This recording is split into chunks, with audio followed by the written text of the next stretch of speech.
ભાવનગર કેસમાં જે છે 26 તારીખે શંકાસ્પદ જે છે એ કોલેરાનો કેસ છે નોંધાયેલો હતો। ત્યારબાદ અમારી ટીમ દ્વારા છે એ મુલાકાત કરવામાં આવતા કેસ જે છે એ સર્વેલન્સ હેઠળ જે છે અમારી ટીમ દ્વારા આ વિસ્તાર છે સર્વેલન્સ હેઠળ મૂકવામાં આવે। આ કેસ છે જે શંકાસ્પદ એનો 29 તારીખે પોઝિટિવ જે રિપોર્ટ આવેલ હતો। જે દર્દી છે 6 વર્ષનું બાળક હતું એ હાલ જે કોઈપણ પ્રકારના લક્ષણો નથી ને બાળક અત્યારે તંદુરસ્ત હાલતમાં ઘરે છે, છતાં તમામ વિસ્તાર છે આપણે સર્વેલન્સ હેઠળ મૂકેલો છે। આગામી હજી 2 વીક સુધી સર્વેલન્સની કામગીરી ચાલુ રહેશે। જોવા જઈએ તો બેઝિકલી જે કેસ છે એ બેઝિકલી કન્ટામિનેશન એટલે પાણી જે છે બહારનું પાણી જે છે માછલીવાળું પાણી એ લોકો પકડીને લાવતા એ પાણી કન્ટામિનેશનના સોર્સ તરીકે હતું। ઉપરાંત અમારી ટીમ દ્વારા દૈનિક જે છે એ ક્લોરીન ટેસ્ટ છે વિસ્તારમાં કરવામાં આવે છે। ખાસ કરીને તમામ જે પાણીનું વિતરણ થાય એ ક્લોરીનયુક્ત થાય એ માટે વોટર વર્ક્સને સૂચના આપવામાં આવી છે, જે અન્વયે સુપર ક્લોરિનેશનની કામગીરી છે આરંભવામાં આવેલી છે। આ ઉપરાંત લોકોને ઓપન એન્ડ ડેફિકેશન એટલે કે ખુલ્લામાં શૌચ પ્રક્રિયા ના જાય, શૌચ પ્રક્રિયા પછી હાથ ધોવા વગેરે બાબતે સૂચનાઓ છે આપવામાં આવી રહી છે।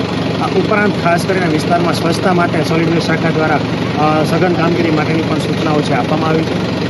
પાણી જે છે એ પાણી છે ખાસ કરીને ઉકાળીને પીવે અથવા ક્લોરીન ટેબ્લેટ જે નાખેલું પાણી પીવે એ માટે પણ લોકોને માહિતગાર કરવામાં આવે છે। હાલ અમારી 5 ટીમ છે આજુબાજુના લગભગ 450 ઘર અને અંદાજિત 1500ની વસ્તી જે છે એ સઘન સર્વેલન્સ હેઠળ જે છે અમે મૂકી છે।